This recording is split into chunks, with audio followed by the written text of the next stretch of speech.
పరచువాడవు పడిపోయిన చోటే నిలబెట్టువాడవు గణపరచువాడవు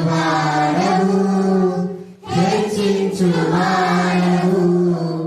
మా పక్షము నిలచి జయమిచ్చువాడవు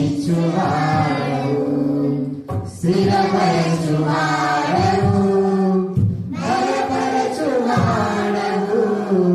పడిపోయిన చోటే నిలబెట్టువాడవు బలపరచువాడవు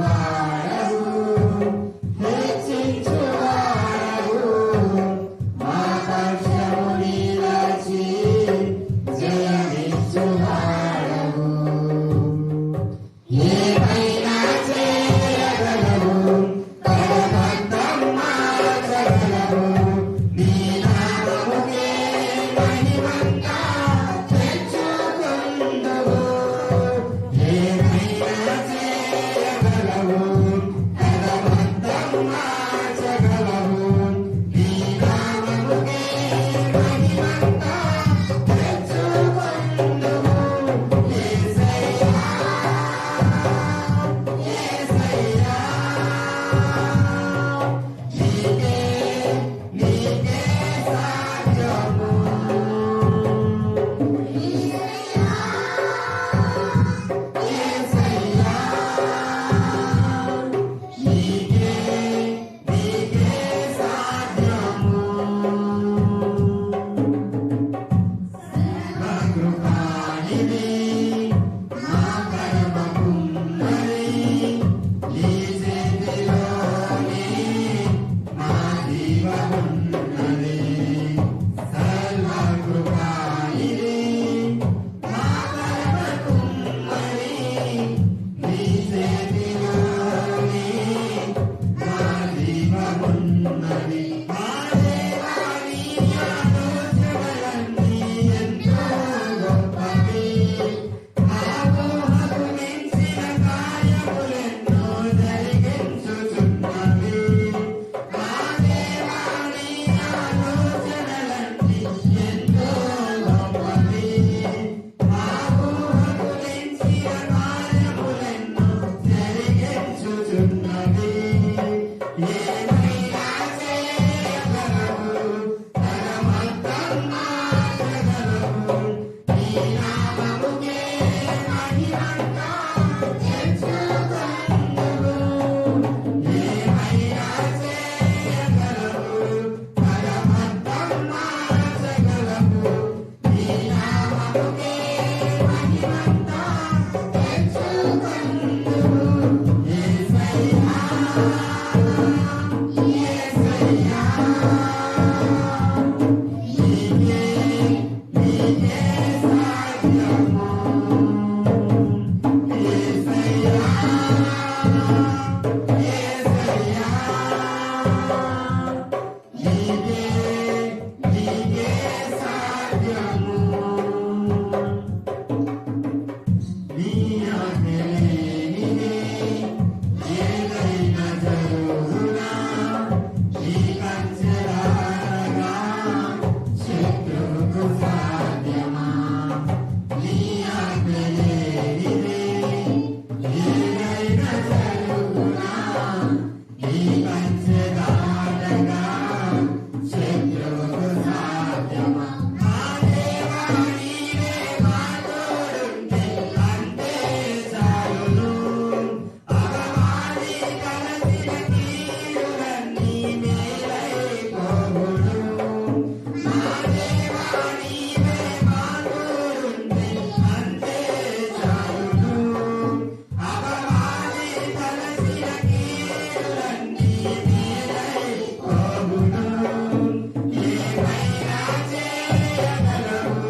అధ్యాయము 10 నుంచి 15 వరకు చదువుతున్నాం. ఈ ప్రతిష్ఠిత భూమి యాజకులదగును. అది ఉత్తర దిక్కున 25,000 కొలకర్రల నిడివియు, పడమటి దిక్కున 10,000 కొలకర్రల వెడల్పును, తూర్పు దిక్కున 10,000 కొలకర్రల వెడల్పును, దక్షిణ దిక్కున 25,000 కొలకర్రల నిడివియు ఉండవలెను. యెహోవా పరిశుద్ధ స్థలము దాని మధ్య ఉండును. ఇది సాదోకు సంతతి వారి నాకు ప్రతిష్ఠింపబడి నేను వారికి అప్పగించిన దాన్ని కాపాడు యాజకులదగును. ఏలయనగా ఇశ్రాయేలు నన్ను విడిచిపోగా మిగిలిన లేవీయులు విడిచిపోయినట్లే వారు నన్ను విడిచిపోలేదు. ప్రతిష్ఠిత భూమి యందు లేవీయుల సరిహద్దు దగ్గర వారికి ఒక చోటు ఏర్పాటగును. అది అతి పరిశుద్ధంగా ఎంచబడును. యాజకుల సరిహద్దును ఆనుకొని లేవీయులకు ఒక చోటు ఏర్పాటు చేయవలెను. అది 25,000 కొలకర్రల నిడివియు, 10,000 కొలకర్రల వెడల్పునే ఉండును. దాని నిడివి అంతయు 25,000 కొలకర్రలను, వెడల్పంతయు 10,000 కొలకర్రలను ఉండును. అది యెహోవాకు ప్రతిష్ఠితమైన భూమి గనుక దానిలో ఏ మాత్రము భాగమైనను వారు అమ్మకూడదు, బదులుగా ఇయ్యకూడదు. ఆ భూమి యొక్క ప్రథమ ఫలములను ఇతరులను అనుభవింపనీయకూడదు. 25,000 కొలకర్రల భూమిని ఆనుకొని వెడల్పున మిగిలిన 5,000 కొలకర్రల గల చోట గ్రామకంఠంగా ఏర్పరచబడినదై పట్టణంలోని నివేశములకును మైదానములకును అక్కరకు వచ్చును. దాని మధ్య పట్టణం కట్టబడును. దేవుని లేఖన భాగాన్ని గడిచిన కాలం అంతా ప్రభావ మీ కృపలో మళ్ళీ దాచారు, భద్రపరచాలని బట్టి వందనాలు సరే. మా సంతోషంలో ప్రభావ, మా దుఃఖంలో ప్రభావ, మా పనులన్నింటిలో ప్రభావ మీరు జోక్యం చేసుకుని ప్రభావ గడిచిన సంవత్సరం అంతా తల్లి మమ్మల్ని కాపాడి ఈ నూతన సంవత్సరంలో మమ్మల్ని నడిపించిన విధానాన్ని బట్టి మీకు వందనాలు ఏసయ్యా. ఇది మా మంచితనం గొప్పతనం కాదు ప్రభా, కేవలం ప్రభా మీ కృప ఏసయ్యా. మీ దక్షిణ హస్తం మా పైన నుంచి ప్రభా మమ్మల్ని లాభించిన విధానాన్ని బట్టి స్తోత్రములు స్తోత్రములు స్తోత్రములు స్తోత్రములు చెల్లిస్తున్నాను ఏసయ్యా. గొప్ప దేవ మీకే స్తోత్రం కదా. అవును ప్రభా, ఈ 2026 సంవత్సరం మొదటి నెల మొదటి వారం అంతా మేము ఇలాగ తండ్రి మీరు ప్రతిష్ఠితం చేసిన ఈ స్థలంలో తండ్రి మేము పాలి భాగస్థులమైన విధానాన్ని బట్టి మీకు వందనాలు. ఇటువంటి గొప్ప ధన్యతను అర్హతను మీరు మాకు ఇచ్చినందుకు మీకు వందనములు స్తుతులు స్తోత్రములు చూపిస్తున్నాను ఏసయ్యా. ఈ స్థలమందు చేయి ప్రార్థనపై నాకు అదృష్టి నిలుపుతుందని తండ్రి ప్రభా మీ కరుణాపీఠం మినిస్ట్రీస్ గురించి మీరు ఎప్పుడో ఇచ్చిన వాగ్దానాన్ని బట్టి మీకు వందనాలు ఏసయ్యా. నిజంగా ప్రభా ఇక్కడ మీకు అదృష్టి ఉంది కాబట్టి ప్రభా మేము ఆత్మలో ఎంత బలపడుచున్నాం ఏసయ్యా. ఇంకా ప్రభా మేము ఏ ఆత్మీయ తల్లి ద్వారా అయితే బలపడి ప్రభా మేము తండ్రి మరి స్థిరపడిపోయాము, అదే ఆత్మల భారాన్ని మేము కలిగి ఉంది ప్రభా. ఇంకా ప్రభా ఇంకా అనేకులను మార్చడానికి మీ కృపా సహాయం అనుగ్రహించి మీ జ్ఞానాత్మతో మమ్మల్ని నింపండి ఏసయ్యా. మీకే స్తోత్రం.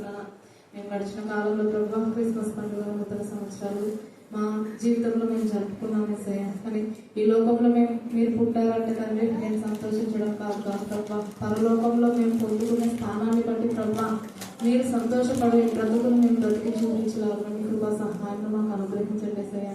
మీకు ప్రతినిధులుగా ఉండే జ్ఞానంను మాకు అనుగ్రహించండి ఏసయ్యా. ఎందుకంటే మీరు పరిశుద్ధులు ప్రభా, మేము పరిశుద్ధులుగా ఉండేలాగా సహాయాన్ని అనుగ్రహించండి ఏసయ్యా.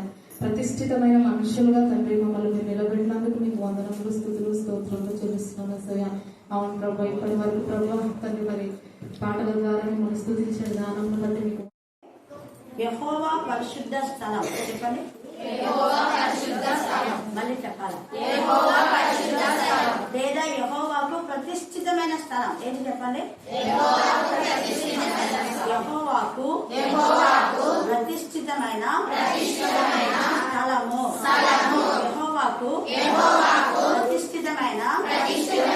స్థలము.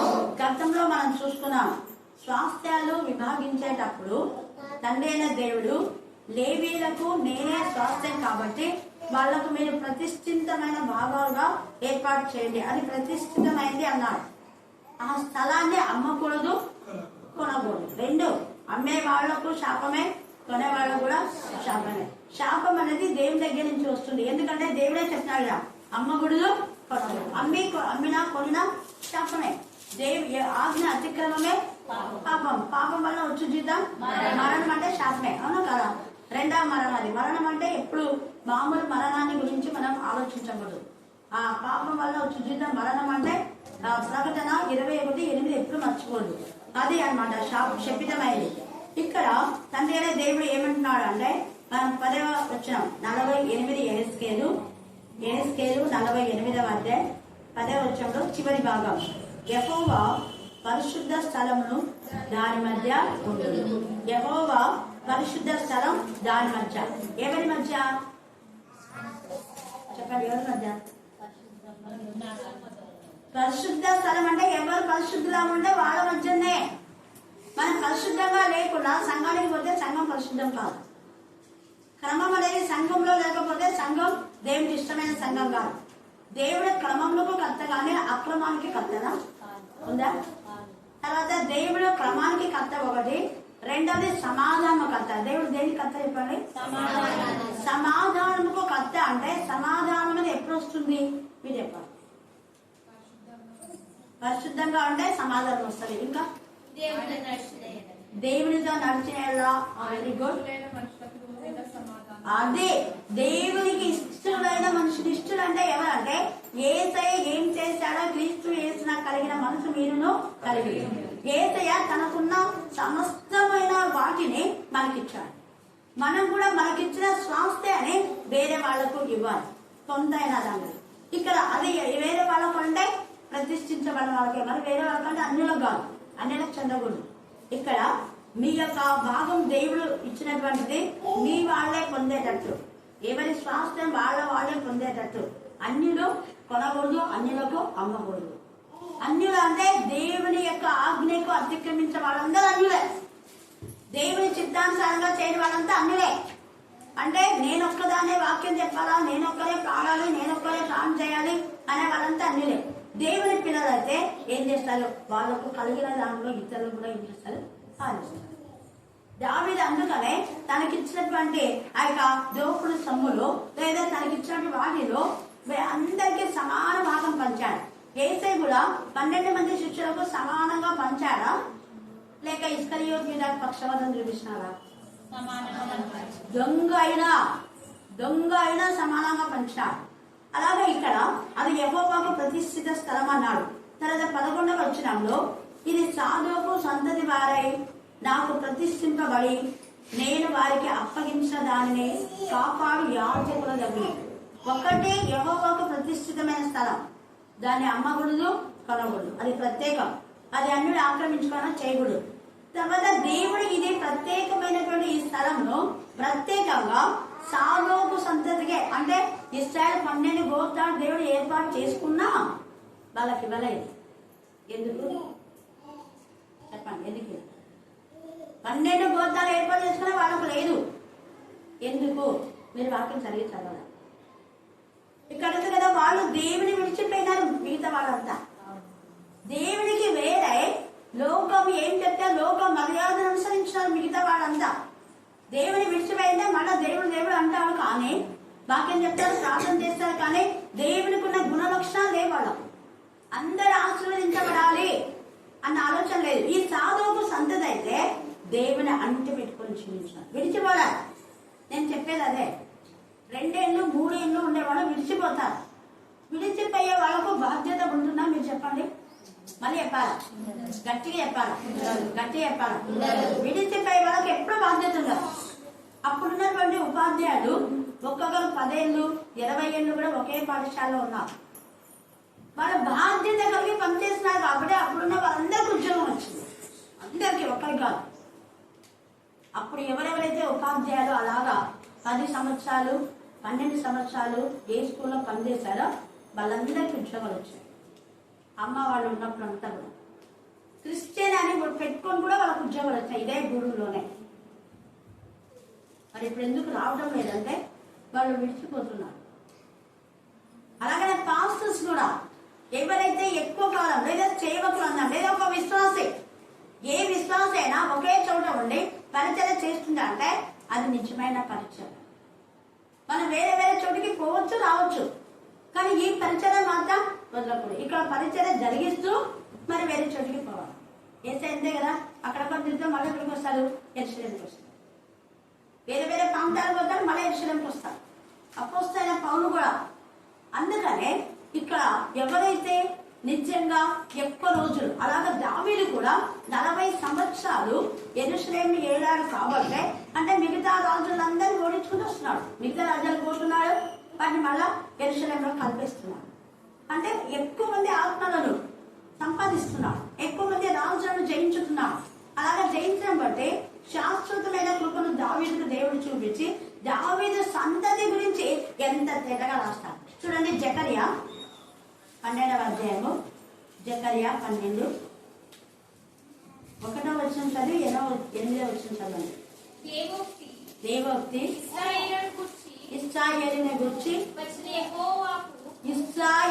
గూర్చి వచ్చిన యెహోవా వాక్కు ఆకాశ మండలమును విశాలపరిచి భూమికి పునాది వేసి మనుషుల అంతరంగంలో జీవాత్మను సృజించి యెహోవా సెలవిచ్చినదేమనగా నేను యెరూషలేము చుట్టూనున్న జనులందరికీ మత్తు పుట్టించు పాటగా చేయబోతున్నాను. 8వ వచనం చదవండి. ఆ కాలంన యెహోవా యెరూషలేము నివాసులకు సంరక్షకుడుగా నుండును. ఆ కాలంన వారిలో శక్తిహీనులు ఎలా ఉంటారన్న? శక్తిహీనులు దావీదు వంటి వారు. మనం చెప్పండి, శక్తిహీనులు దావీదు వంటి వారు. చెప్పండి అన్నారు. వాళ్ళే చెప్పాలా? వాళ్ళే చెప్పాలా? శక్తిహీనులు దావీదు వంటి వారు అంటే 17 సంవత్సరాల్లో యవనుడైనటువంటి దావీదుకు దేవుడు శక్తినిచ్చి భయంకరమైన గొలియాతును చంపే శక్తి ఇచ్చినాడు.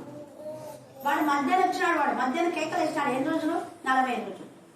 40 రోజులు కేకలేస్తే వాడు చచ్చిపోయినాడు.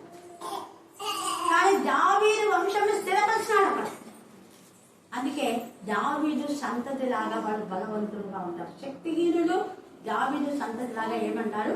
దేవుని వంటి వారుగాను, ఆ, జనుల దృష్టికి యెహోవా దూతల వంటి వారుగాను యెహోవా దూతలు అంటేవాడు. హల్లెలూయా, గట్టిగా హల్లెలూయా. యెహోవా దూత వంటి వారు అంటే యెహోవా దూత ఎక్కడికి వెళ్ళమంటే అక్కడికి వెళ్ళి వాక్యం చెప్పాలి. అది ఎవరు చెప్పమంటే వాళ్ళు చెప్పాలి, ఒక్కలే కాదు. ఇక్కడ అందరు మించిపోతే సాధువుకు సంతతి మాత్రమే అన్ని పెట్టుకునింది. అంటే కరువులో, వేదంలో, రోదంలో, ఇబ్బందుల్లో ఎన్ని దుఃఖాలు వచ్చినా కూడా సాధువు సంతతి విడిచిపెట్టాలి. ఈ యొక్క 2026లో ఎవరైతే కరెక్ట్ గా కంపల్సరిగా మరి క్రమంగా కరుణాపీఠం విడిచిపెట్టకుండా వస్తారో వాళ్ళు శక్తివంతులు అవుతారు. దావీదు సంతతి వల్ల బలవంతులు అవుతారు. యెహోవా దేవుడు అవుతారు. 3 ఆ 3 విధాలుగా ఎవరైతే ఉంటారో వాళ్లకు మలాకి 4వ అధ్యాయం 2వ వచనం.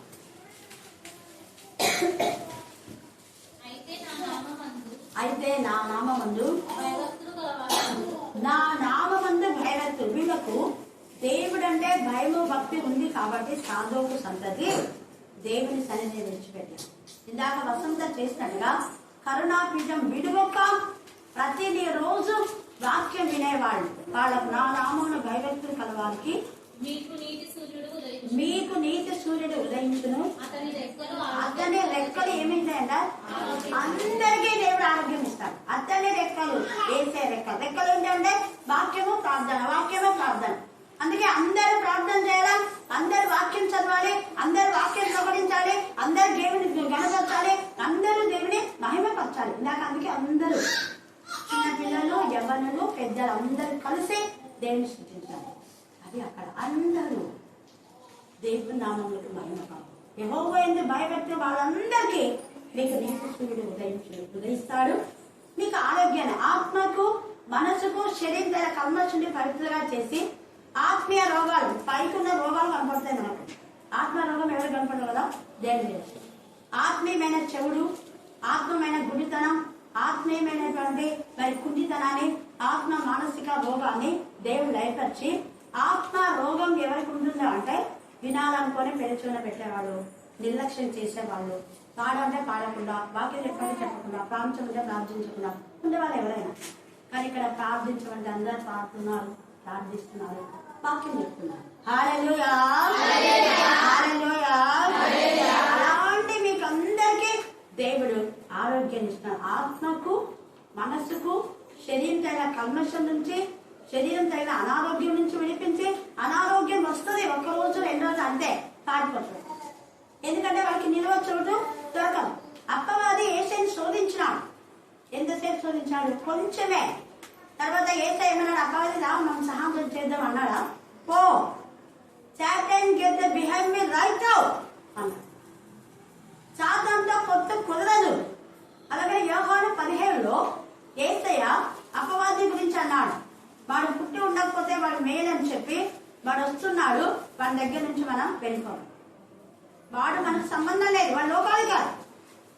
దేవా నేను లోకం కోసం ప్రార్థన చేయడం లేదు, నువ్వు నాకు ఇచ్చిన పిల్లల కోసం నేను ప్రార్థన చేస్తున్నా, నేను ధ్యానం చేస్తున్నా.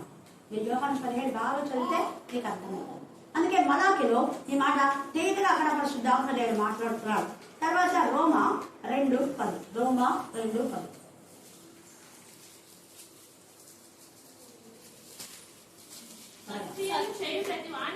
సత్క్రియ అండలం చేసుకొని సత్క్రియలు చేయి ప్రతివానికి మొదట యూదునికి, గ్రీసు దేశస్తులందరికీ కూడా మహిమయు ఘనతయు సమాధానం 3 వస్తాయి.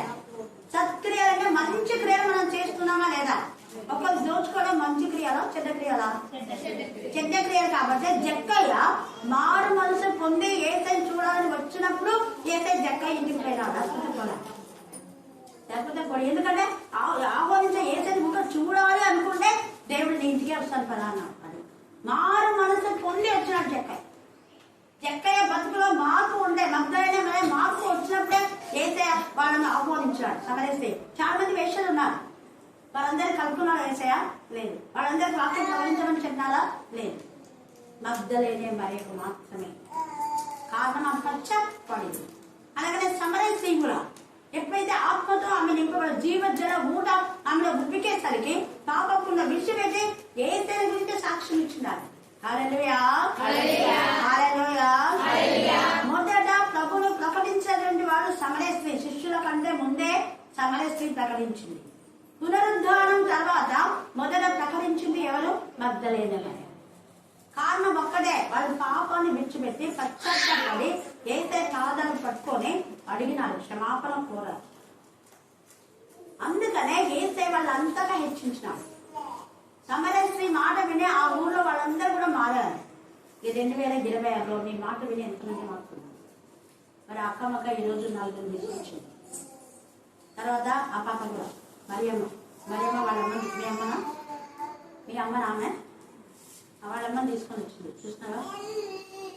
నేను ప్రార్థన చేయించుకోవాలంటే ఆ మొక్కదానే వాక్యం వినమ్మా నాన్న వాళ్ళమ్మని కూడా తీసుకొచ్చింది. మనతో పాటు ఎంత మందిని ఆసక్తి కలిగి చేస్తున్నాం దేవుడు అంటారు. హల్లెలూయా, హల్లెలూయా, హల్లెలూయా. అలాగే సామెతలు 13:21. సామెతలు 13:21 త్వరగా చదువుతాను. కీడు పాపములను తరుమును. కీడు ఏం చేస్తాడ? పాపములను తరుమును. కీడు పాపులను తరుమును. పాపులు కీడు చేస్తారు, వాడి కీడే వాళ్ళకు నాశనం. ఎవరు వాళ్ళను పాపం వాళ్ళకు శాపం పెట్టిన అవసరం రా. ఎవరు వాళ్ళకు మరి కీడు చేయాలని అనుకోదు. వాళ్ళ కీడే వాళ్ళకు శాపం, వాళ్ళ కీడే వాళ్ళకు పాపం. తర్వాత నీతి మంతులకు మేలు ప్రతిఫలముగా దేవుడు ఇచ్చాడు. ఇదే కరుణాపీఠం. కరుణాపీఠం ప్రతిఫలంగా ఇచ్చి ఇన్ని ఆత్మలు ఇక్కడ దేవుని స్తుతించారు. ఈ ఆత్మలన్నీ వాడబడేలా చేశారు దేవుడు. అదే మహిమ అంటే. హల్లెలూయా, హల్లెలూయా. దేవునికి మహిమ అంటే చిన్న పిల్లలు, యవన పిల్లలు, పెద్దలు, వృద్ధులు అందరూ వాడబడాలి. ఏది తలాంతు వాళ్ళకి ఇస్తే తలాంతులన్నీ వాడుకోవాలి, కానీ తలాంతును బట్ట కట్టి భూమిలో పాత పెట్టడం కాదు. ఇక్కడ 5 తలాంతులు ఇచ్చిన వారిని 10 తలాంతులు తెచ్చినారు. 2 తలాంతులు ఇచ్చే వారిని మరి 2 తీసుకొచ్చినారు. అదే ఈ 2026లో మన దేవునికి మహిమకరంగా మన జీవితాలు మలుచుకుందాం. కీర్తన 103:5లో 103:5 పక్షిరాజు యవనం వలె నీ యవనం కొత్త తలుచున్నాడు. దేనిలో నింటాడా? మేలుతో. మేలుతో చూడండి, మేలుతో ఈ 2026లో నేను దేవుడు నింపుతాను. మేలుతో దేవుడు నింపుతున్నాను. దేవుడు నీకు ఆత్మకు, మనసుకు, శరీరం పైన కల్మచ్చు నుండి పవిత్రులుగా చేసి ఆరోగ్యాన్ని ఇస్తున్నాడు. ఆయన రెక్కలు ఉంటే వాక్యము, ప్రార్థన. ఇక్కడ మీరు ప్రార్థన చేస్తున్నారు, వాక్యం వింటున్నారు. ఇంట్లో కూడా వాక్యం చదువుతున్నారు, ప్రార్థన చేస్తున్నారు. చదువురాని వాడు చదివించుకుంటున్నారు. అందుకు మీకు ఆరోగ్యం. మీ ఇంట్లో ఉన్న దుష్ట శక్తులు ఖచ్చితంగా లైవ్ అయిపోతాయి. ఎందుకంటే దేవుని విడవక అనుదినము నా గడప ఎదురు చేరి, నా ద్వారబంధం దగ్గర చేరి, నా ఉపదేశం వినేవాళ్ళు ఏంటంట తండ్రి. ఈ మధ్య ఎక్కువ వస్తుంది వసంత, ఆమె శాలరీ పెంచినారంట. హల్లెలూయా, హల్లెలూయా, హల్లెలూయా. పిల్లలు కూడా అంతే క్లాస్ లో వస్తుంది. దేవుని నువ్వు ఎంత ఆత్మల వర్ధనతో అంతంగా వర్ధన చేస్తాడు అంతే. ఒకప్పుడు ఉన్నటువంటి ఆ పేద స్థితిని దేవుడు ఉంచాడు, సమృద్ధిలోకి నడిపిస్తాడు. అందుకనే వీళ్ళు తెలుసుకున్నారు కాబట్టి ఈ యొక్క సంతతి దేవుడు విడిచిపోకుండా ఉన్నారు. ఆ భూమిని దేవుడు ప్రతిష్ఠితమైన భూమిగా, ప్రతిష్ఠితమైన భూమి యందు లేవీయుల సరిహద్దు దగ్గర వారికి ఒక చోటు ఏర్పడను. అది అతి పరిశుద్ధంగా ఎంచబడను. దాన్ని ఎవరు అమ్మకూడదు, కొనకూడదు అని 14, 15, 16 వరకు మీరు చదువుకుంటే ఉంది. దేవుడు ఏర్పాటు చేస్తే, అందుకే నేను ఇక్కడ దీన్ని అమ్మకూడదు, కొనకూడదు రాసిన ఉంది కదా, ఉంది. కర్ణాపీఠం అక్కడ ఇక్కడ ఉంది. అమ్మకూడదు, కొనకూడదు. ఇది దేవుని పిల్లలకు ప్రతిష్ఠిత. మా ఇంటి వాళ్ళకు కాదు, మా రక్త బంధువులం కాదు, ఆత్మ సంబంధం. ఎవరికి చెప్పండి? ఆత్మ. అనేక వచ్చి వాక్యం చెప్పాలి. 2020లో ఎంతో మంది సేవకులు వచ్చారు. ఇక్కడ చాలా మంది సేవకులు వచ్చారు, వాక్యం చెప్పారు, ప్రార్థన చేయించుకుంటున్నాం. కొంతమంది ప్రార్థన చేయించుకోవడానికి వచ్చారు, కొంతమంది పరిచయం చేయడానికి చేయించుకోవడానికి వచ్చారు. అలాగా మాకు తిస్సా ఉన్నా కూడా వాళ్ళు పల్లెసేస్తారు, ప్రార్థన చేయండి, ఇక్కడే చేయించుకున్నారు. 2 హస్బెండ్ ఎమింగ్ ఎమ్మెల్యే శాస్త్రం వాళ్ళిద్దరు ఇచ్చినారు, ఇలాగే మీరు సేవ చేయాలన్నారు. ఒకరొక్కరు బోర్డు ఎప్పుడే కానీ హస్బెండ్ అండ్ వైఫ్ కూడా నా దగ్గరికి ఎవరైనా ఒక్కరు పాస్టర్ వస్తే నేను ఆలోచన బాగా తెలిసిన వాళ్ళు అయితే కలర్ చేస్తాను, తెలియని ఒక్క పాస్టర్ని ఎప్పుడు కలర్ చేస్తాను. వాళ్ళు అన్నారు మేము ఎక్కడికైనా ఇద్దరు ఫోటోలు ఇస్తాను కాబట్టి ఎప్పుడైనా పిలిస్తే మా దగ్గర రండి అన్నారు. ఏమైంది టైం ఉంటే వస్తాను కానీ చాలా చూసి చెప్పలేను. హల్లెలూయా హల్లెలూయా హల్లెలూయా. కాబట్టి ఈ యొక్క నూతన సంవత్సరంలో ఇక్కడ దేవుడు ఎలాగో ప్రత్యేకించి ప్రతిష్ఠించాడో మన హృదయం కూడా ప్రత్యేకించి ప్రతిష్ఠితే యేసయ్య నీ హృదయంలోకి వస్తాడు. హల్లెలూయా హల్లెలూయా. అలాగే మీ ఇంటిలో ఒక ప్రత్యేకమైన ఒక 4 గంటలు కానీ ప్రతిష్ఠితంగా ఉంచుకోండి. ఆ స్థలంలో మీరు ప్రార్థన చేయండి. ఏదో ఒకటి ఇది ప్రత్యేకమైన స్థలం, ఒక మూల గాలి ఇది ప్రత్యేకమైన స్థలం. ఇక్కడ మనందరం ప్రార్థన చేస్తున్నాం. ఒక స్థలాన్ని కేటాయించి ఆ స్థలంలో రోజు మీ ఇంట్లో వాళ్ళు ప్రార్థన చేయండి. చూడండి ఎంత అద్భుతం. మీ ఇంట్లో ఖచ్చితంగా దేవునికి ప్రత్యేకమైన స్థలం ఉండాలి. అలా దేవుడు నాకు ఇచ్చిన ఇంట్లో ఇది ప్రత్యేకించి దేవుడికి ఇచ్చిన స్థలం. నాన్నగారు కూడా బంగారుపేటలో అంత పెద్ద ఇల్లు అంతా మాకే వాడుకోవాలి, పెద్ద స్థలం మొత్తం పైన అంతా కూడా దేవుడికి ఇచ్చింది, కింద మాత్రమే మేము. కింద దాదాపుగా అదే 8 రూమ్లు అలాగా ఉంటాయి, అదంతా మాకు. కానీ పైన మాత్రం ఎవ్వరు ఒకే పడుకోవచ్చు అంతే. ఎప్పుడు అక్కడ దేవుని ఆరాధించాలి. అది ప్రతిష్ఠితమైన స్థలం. అది అమ్మ కూడా కొనగూడదు, అది ఎవరికి కాదు. దేవుడు ఏర్పాటు చేసిన స్థలాలను మనం కూడా అలాగ ప్రత్యేకించి మీ యొక్క జీవితంలో మీ కుటుంబంలో ఒక ప్రత్యేకమైన స్థలంలో దేవుడు మనకందరికీ దయచేయగాక. ఆ స్థలం పైన యెహోవా కనిపిస్తూ ఉంటుంది. తర్వాత అక్కడ ఉన్నటువంటి వాళ్ళు శక్తిహీనులైన దేవుడు దావీదులాగా శక్తివంతులుగా బలవంతులుగా చేస్తాడు. యెహోవా దూతలాగా చేస్తాడు. ఆయన ఎందుకు భయభక్తి గల వారికి ఆయన రెక్కలు తోడుగా ఉంటాయి. ఆ రెక్కలు వాక్యము ప్రార్థన తోడుగా ఉండి నీతి సూర్యుడు ఉదయించి మనకు ఆరోగ్యాన్ని కలుగజేస్తాడు. తర్వాత మనం మేలు చేస్తే మనకేమైతుంది అంటే ఆ మేలు వలన మన జీవితానికి ఆశీర్వాదం. యవ్వనము కొత్త జరుగుతున్నట్లు మేలుతో నీ హృదయాన్ని దేవుడు తృప్తిపరుస్తాడు. నీ హృదయం వాంఛన తీసుకొని నీ హృదయం సంతోషంతో నింపుతాడు. నీ హృదయం ఆనందమైన ధననిది, విశ్వాసమైన ధననిది, పరిశుద్ధతైన ధననిది, ప్రేమైన ధననిది, ఇవన్నీ దేవుడు ఇస్తాడు. విజయమైన ధననిది. హల్లెలూయా హల్లెలూయా. కీర్తన 6, 8, 9. కీర్తన మైకులో చదవండి. మైకులో చదవడమా. యెహోవా నా రోదన ధ్వని, యెహోవా నా రోదన ధ్వని. మీ అందరి రోదన ధ్వని విని ఈ రోజు ఇక్కడ మనం అంతా కూడుకున్నాం. చూసారా, సాతాను చాలా గాలాలు వేస్తున్నారు కదా, గాలానికి పడుకోకుండా దేవుడు కాపాడు. హల్లెలూయా హల్లెలూయా హల్లెలూయా హల్లెలూయా. అందుకే యెహోవా నా రోదన ధ్వని విని ఉన్నాడు. పాపము చేయు వారలారా మీరందరూ నా యొద్ద నుండి మీరందరూ నా దగ్గర నుంచి ఏం కావాలా? తొలగిపోండి. మీరందరూ నా దగ్గర నుంచి తొలగిపోండి. నేను మిమ్మల్ని పిలవలేదు కదా, ఎందుకు వస్తారు? పాపం విడిచిపెట్టి రండి, అప్పుడు నేను మీతో కలుసుకుంటా. తర్వాత యెహోవా నా విన్నపము ఆలకించి ఉన్నాడు. యెహోవా నా విన్నపము ఆలకించి ఉన్నాడు. యెహోవా నా ప్రార్థన అంగీకరించు. యెహోవా నా ప్రార్థన అంగీకరించును. నా శత్రువులందరూ సిగ్గుపడి సిగ్గుపడి బహుగా అదరుచున్నారు. అందరుచున్నారు. అదురుతారు. వాళ్ళు పోతే అదురుతారు. నేను అంట పోవడం ఎందుకు వాళ్ళకి అనిపిస్తుంది, వాళ్ళ బతుకులు అంటున్నారు. హల్లెలూయా హల్లెలూయా. ఎప్పుడు పెడబెబ్బలు, అయ్యో మళ్ళీ వస్తే మా తప్పులన్నీ బయటపడతాను ఏడ్చుకుంటా మళ్ళీ చెప్తాను. దేవుడు దేనికోసం ఏడ్చామన్నాడు? నశించిన ఆత్మ కోసం ఏడవండి అంటే వాళ్ళు మమ్మల్ని ఇచ్చన్నారు అట్టన్నారు, ఇళ్ళకి రాలేదు, ఎవరు రాలేరు, మంచిగా రాణిస్తారు, చెడ్డలు ఎవరైనా రాణిస్తారా? గయంతో ఎవరైనా సంఘటన చేస్తారా? చెయ్యాలి. నేను పోను, వాళ్ళని రాలేదు. ఏసై కూడా అంతే. ఏసయ్య ఇస్కరియోతు యూదా దగ్గరికి వెళ్ళాడా? పోలేదు. వాడిని అన్నాడు, నువ్వు చేసే పని తొందర చేసుకుంటే నాకు దూరం అయిపోయినా అంటాడు. హల్లెలూయా హల్లెలూయా. నువ్వు చేసే పని తొందరగా చేయండి, నువ్వు పెట్టుకుని చచ్చిపోయినాడు అంటే అంతవరకు తీసుకొచ్చాడు ప్రధాన యాజకుడు. ఈ ప్రధాన యాజకుడు శాస్త్రులు అనేవాడు బ్రహ్మపరిచే ఆత్మలో ఇస్కరియోతు యూదాను యేసు ప్రభు నుంచి వేరు చేయాలని రోజు మాట్లాడి ముచ్చట్లు పెట్టి ఆఖరికి చావు అంతల వరకు తీసుకోవాలి. చచ్చిపోయే వరకు వచ్చినప్పుడు కానీ ఇస్కరియోతు బుద్ధి రాదు. అప్పుడు బుద్ధి వచ్చి ఆ కానుకలన్నీ తెచ్చి మందిరంలో ఏం చేస్తాడు? పాడవేశాడు. ఎవరన్నీ తీసుకున్నారా? నేను తీసుకున్నా. నీ కానుకలు ఎవరికి కావాలి? ఇంకా కానుకలు ఎప్పుడైతే తీసుకోలేదో అక్కడ క్షమాపణ లేదు అని అర్థం. నేను అదే కొంతమంది ఇస్కరియోతు యేసుని క్షమించడం కదా కాదు. ఎక్కడ క్షమించినట్టుంటే లేదు కదా.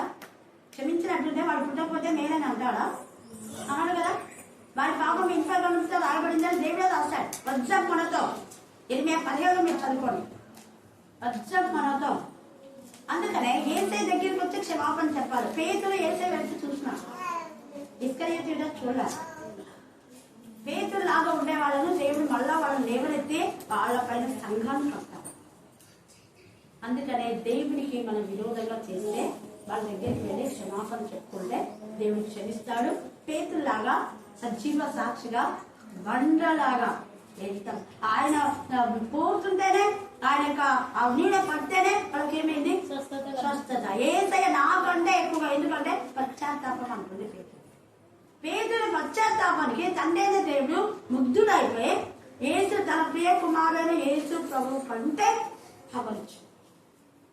ఏసై కూడా నాకంటే మీరు గొప్ప కార్యం చేయాలి అన్నాడు. కానీ నేను దేవుని కుమారుని, నేను 4 వారాలు చెప్తా, నువ్వు 1 వారం చెప్పు అన్నా.